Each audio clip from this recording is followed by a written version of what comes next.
back to Learn Economia. Today we are moving on to discuss the idea called market failure. When we move on to the idea called market failure, we could find that this is something that will occur when allocation of goods and service by market is not efficient. So we could find that market failure is all about failure of market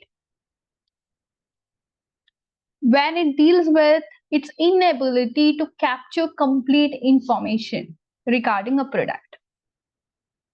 When it comes to perfectly competitive market structure, which is identified to be the ideal form of market structure, what happens is that prices would be determined by supply and demand. And in this context of perfectly competitive market structure, we do have efficiency. The market would be efficient. The prices that we will be having in the market would be efficient. But unfortunately, in reality, we are not having something called perfectly competitive market. And for the very same reason, failure of the market or the inability of the market to capture the complete information regarding a product, this will happen. So allocation of goods and service by the market won't be efficient in that case. And we need to understand that market failure is being influenced by several factors. So there have been many factors that contribute to market failure, and this is what we are going to analyze from here onwards. The first primary aspect that will lead to market failure is called externalities. So what is it all about externalities? We call these externalities as third-party effects.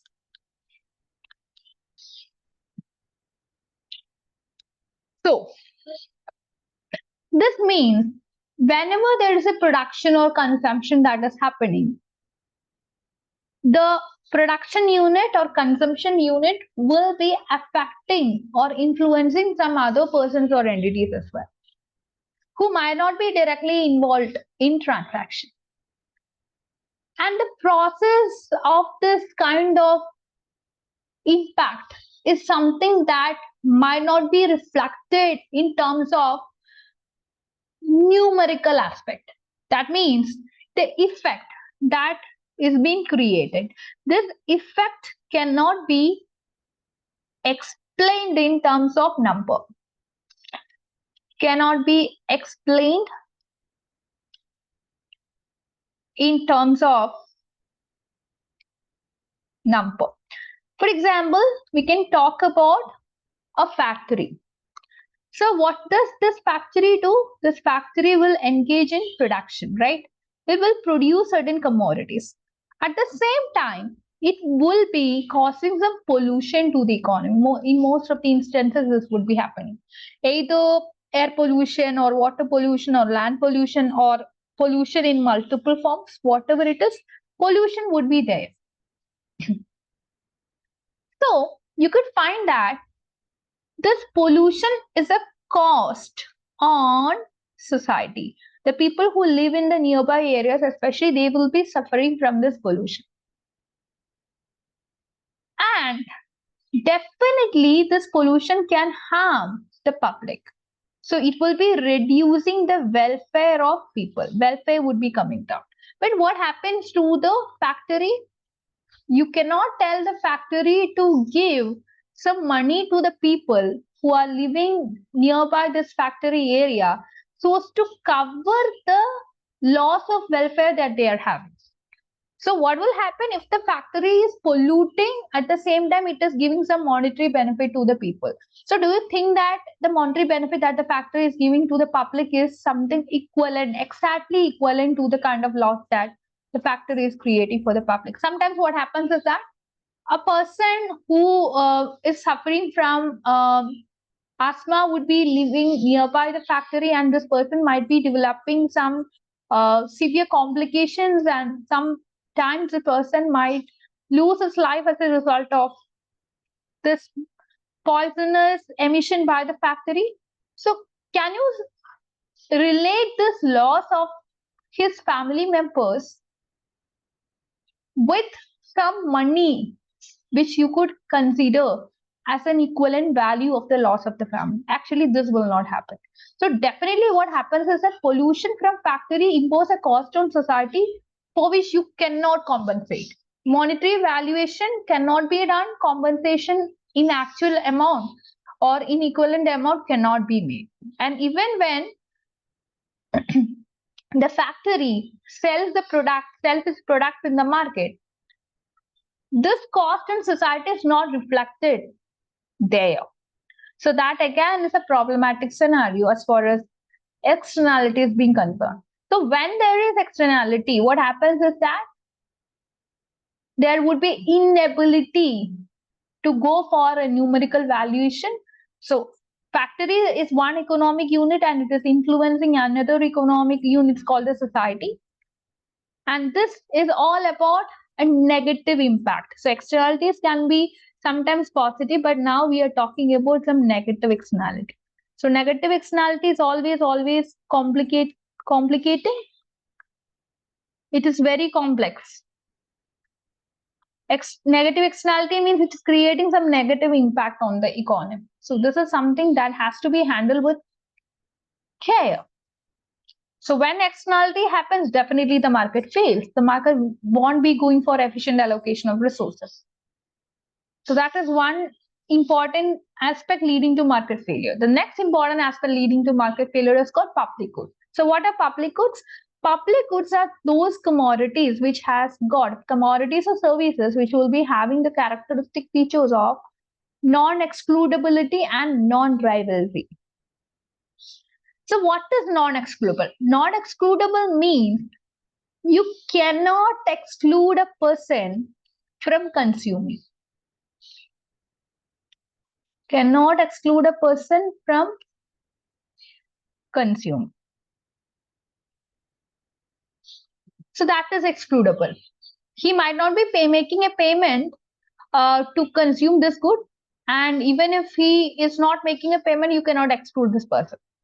For example, talk about military protection. So we could identify that military is something. So India's got a military. We call it as the Indian military, and this defense force is protecting the whole country. Since a person from South is getting protection, that doesn't mean that he is actually making a payment for the same. Isn't it? We are not making any tax to the government in the name of military tax. Definitely we pay income tax, wealth tax, other taxes, etc., GST, everything, but that doesn't mean that we are paying something called military tax to get something exactly in return to what we are paying. So we are getting now when it comes to the military service, when the border of a country is preserved and when it is protected by the military forces, by the border military forces, the whole person in our country are getting protection, isn't it? So we might not be recognizing that, but this is what is actually happening. Each and every time when we live in our country, we are getting protection. We are protected by our military forces and for which we are not making payment. So nobody is excluded from this. It's not excludable. And definitely we are not making any payment for the same. And also it is non-rivalry. So there is non-rivalrous character of public goods. So what is it all about non-rivalry? When A gets some good or service, it will not reduce quantity available to B. Again, you can talk about two people, A and B. So A is a person who is living in the south, and also you can talk about B and the person living in the south. You could find that military protection is there for the entire country. So A is getting protection. So that doesn't mean that B is getting only less protection, isn't it? So A will be the kind of protection that A gets would be there for B as well. So both of them will be getting equal protection. So this is called public good, and perfect example here is the military kind of protection that you will be getting from the government. Now, when it comes to private markets won't be able to provide public goods. Why? Because of what is called free rider issue. So what is all about free rider issue? I told you that even if you're not making payment to get military service, you will be getting it. So you consume without making payment. Without making payment. So this is called public good. So public good would always increase welfare in the economy. But when it comes to private market, in private market, what happens is that producers are existing for making profit. The motive of producer is to have profit. So what will happen if people are coming and consuming certain commodities produced by a private producer, and at the same time, if this person is not given some money back, that will definitely reduce his profit, right? So in such instance, he will not be engaging in the production of public good. So private players would always engage in production of private good, which would be both rival as well as excludable. Public good is non-rival and non-excludable, which is mostly supplied by the government. Now, the next important aspect that lead to market failure is called monopoly power. So what does it mean by monopoly? Monopoly is a market structure where you will be having only a single seller, right? So here the market power of this person will be unlimited. So this person is the only person who is capturing the entire market. He is having the entire market under his control and he will be the ruler there, isn't it? So in such an instance, definitely what can be the scenario? He can be discriminating. So he will be discriminating the consumers. It might be a discriminating monopolist. He might be who will be charging different price from different consumers. There can be price discrimination happening. So prices could be higher, extracting the maximum consumer surplus, and output would be lower. So this is again leading to market inefficiency, which will also lead to what is called market failure. So in the case of public good also, we could find that what happens is that private players won't be taking public goods because there is free rider issue. So this is again leading to market failure. Free rider issue leads to market failure. And now when it comes to monopoly power, the same market failure happens, but due to some various other reason. This person, monopolist, will be charging higher price and extracting the whole consumer surplus. And the price that the consumers will be paying in this kind of a market would be something much higher than the actual price, the actual worth of the commodity. So that is again an inefficiency context. Next, we have something called incomplete information leading to market failure. So what is it all about? So we are talking about something called a context called asymmetric information. Asymmetric information. So what is it all about, asymmetric information? It's all about information imbalance.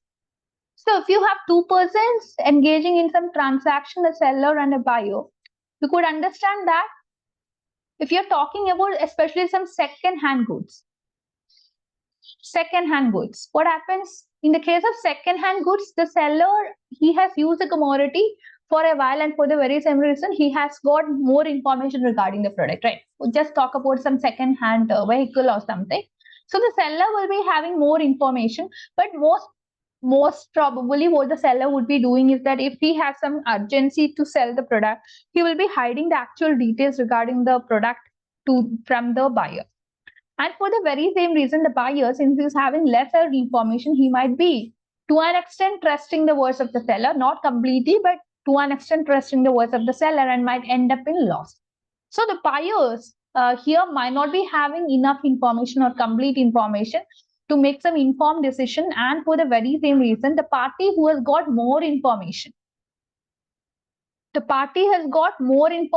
means that party will be making a gain. and the party which has got less information means this party will be making a loss. So this is how it happens. Again, in a context where the buyer is having less information and seller is having more information, means the price at which the transaction happens with respect to the second-hand vehicle will be something inefficient. The price won't be capturing the exact complete information regarding the product. So that is again a scenario of market failure. Now comes what is called market concentration, and this is something similar to a monopoly situation. This can happen when there are few firms. So what happens? There are few firms, something similar to a duopoly. Duopoly means there are only two firms or oligopoly. So in oligopoly, what happens? There are few firms, right? So in this instance also, there can be chances of market failure. When the number of sellers comes down, concentration of market power would be more in the hands of the existing sellers. And what happens? Here is that consumers will be having lesser choice in the market, and for the very same reason, the sellers might be having a chance to charge a high price with reduced output. Definitely, this also shows inefficiency, which will lead to market failure again. So, what we can consider here is some ways to be out of the situation of market failure, and what can these be?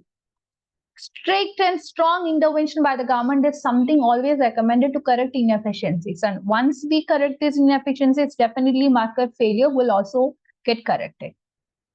For that, we require regulations. We can impose taxes, especially when there is some negative externality. We can go for subsidies when there are positive externalities. So positive externality means one economic entity will be doing something and that will be impacting some other person in a positive manner. So such kind of activities can also always be promoted, to ensure that somebody is doing something and that is benefiting somebody else. So in that case, government can provide subsidies. Then also the government can go for some extra laws and policies and go for public provision of public provision of goods and services again to deal with market failure. So that's it for today. You can download the Oikonomia app for getting previous year question papers and answers, free study materials, live as well as recorded classes, and free MCQ based weekly tests. I'll be providing the link of the same in the description box. Also, you can be a part of a free Telegram community by joining our free Telegram community. I'll be providing the link in the description box. You can make discussions and all there. And that's it. I request you to like, share, and subscribe to this channel for more videos. And thank you for watching.